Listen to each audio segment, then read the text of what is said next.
Sup YouTube, Absolute here with yet another video of yet another new build. Booyah. What am I doing here? I got kind of the first part of my build going on here, what I always do when I start out, and that is preparing a chassis to accept my modifications, things that I've learned over time, done over time, and that I kind of have to start out with. Kind of the most painstaking process, I guess, if you will, when I do a build, instead of just kind of bolting things together. I've made some mods and things like that, so there's things I have to Dremel away, cut out, chop up, grind down, whatever. Things I've kind of learned and done over the years. So as you guys probably have seen, if you guys follow along, when I do my wiring on my Stampedes, I wire the servo wires underneath the battery where they run. So for a much cleaner look, I'll zoom in for you guys here, as you can see there too as well. So the servo comes out, wire comes underneath my signature NOS bottles, runs underneath the battery tray, and then up to the box as well. ESC, same thing, gets mounted, gets wired underneath, ran underneath, and then back up, so that way it's a much cleaner look. So if you guys have seen the videos, of course, you've recognized that.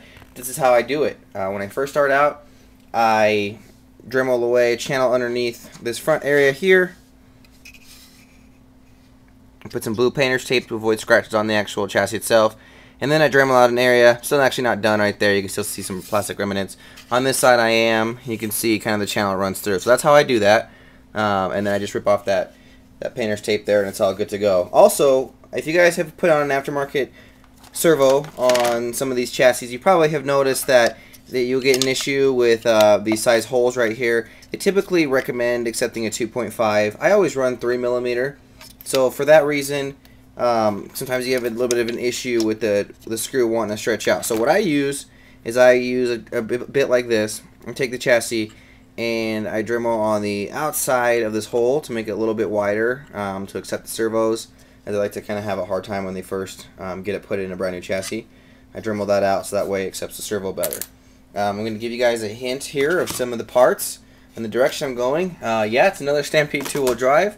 I'm kind of have pretty much everything I need for this truck too. So, and that's not going to be stock. So I'm going to give you guys a hint here of how she's going to be. You guys saw servo here, kind of some indication. If you've seen Lady P before, it's going to be in that direction, but not the same as it was before.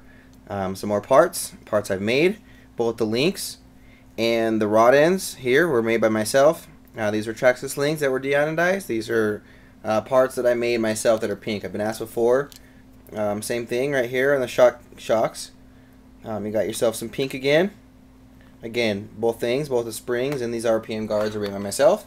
A little bit different on the direction I'm going with this time. Check it out. Instead of, I like to say that, I mean, not like to say it, but I like to, and I say that I like to try different things. And so for shocks, I've used things like big bores. I've used low CSET, SCT 10Ts shocks, and then now I have Power Strokes to get a really good, accurate comparison of what's available for you guys, what's on the market, so that I can kind of give my feedback in a much more educated manner about what works, what doesn't, how, and have realistic experience. Here's one of them. I always run aluminum casters and carriers. I'm going to be running RPM on this truck, as you can see here too as well. Not just with that, but I always, as you guys know, may run ProTrack shock towers in this situation. And here we go. We're going a little bit different direction here. So kind of some hints too as to what this build is going to look like. And I'm getting started. So I'm grinding away. I've been really busy with between two jobs and things like that, but hopefully I can move right through. And on this build, I'm going to be following along with you guys. I had a lot of feedback on Girl Stampede 1 when I first did it, the Chick-a-Pede. A lot of feedback, a lot of guys asking me on the background about how I did it and things like that because they want to get their girlfriends involved. Maybe this will give you guys a chance a little bit to follow along and give you some guidance here. Alright, so here's a complete, more showing of the parts, if you will. There's a chassis, which I actually had another one but I'm getting into, just kind of for picturesque sake. Body is going to be the Hummer SUT. So you guys have seen the other Hummer body that I have from HPI. This is a Pro Line one, specifically made for Stampede, of course. If you guys are, most of you guys will be familiar with that. Wheeled tire setup. It's going to be running an XL5, so I'm actually going to do stock wheels and tires there to what's up, phone? To take a look and Jesus. And yeah, lost my train of thought there. To actually run stock and kind of get a comparison, I've actually never run stock tire, wheel tire, so I'm gonna be just getting a comparison. Again, you know, it's stuff that I have, and I like to get more and have different options and selections and give it a try.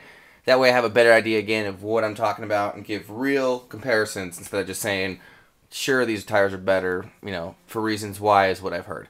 But I like to give my own feedback, my own following along. So Pro Track arms definitely gonna still be on there. A lot of people run RPM arms. I've had awesome luck with Pro Track arms. The shock towers, you know, they've kind of kicked me back and stuff. I mean, it's been on hard collisions, and so I'm not really tripping about that. It's been one of the few things I've had to replace in my Stampede. Again, I don't have a bunch of broken parts. Not a big deal. The arms have been fantastic for me with Pro Track arms.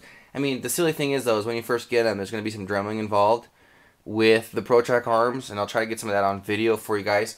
To make kind of the shock fit better, even Pro Line's Power Stroke shocks installed on Pro Track front arms had some fitment issues as well, and even their own hinge pins, as well as the CRC hinge pins, get some biting as well. So yeah, there's I have mixed feelings about that, but they've been awesome, and again, making all my trucks equal width so that I can share wheels and tires between all the trucks. So there you guys go. There's a complete viewing of the parts there. I'll start blabbering on for you guys. But again, I'm excited to get this going. I'm going to put this together as fast as possible, as I pretty much, as you guys see here, can see here, I have everything. Any questions, hit me down below. Don't forget to hit that like button, subscribe if you had not, and like the videos. In the meantime, later.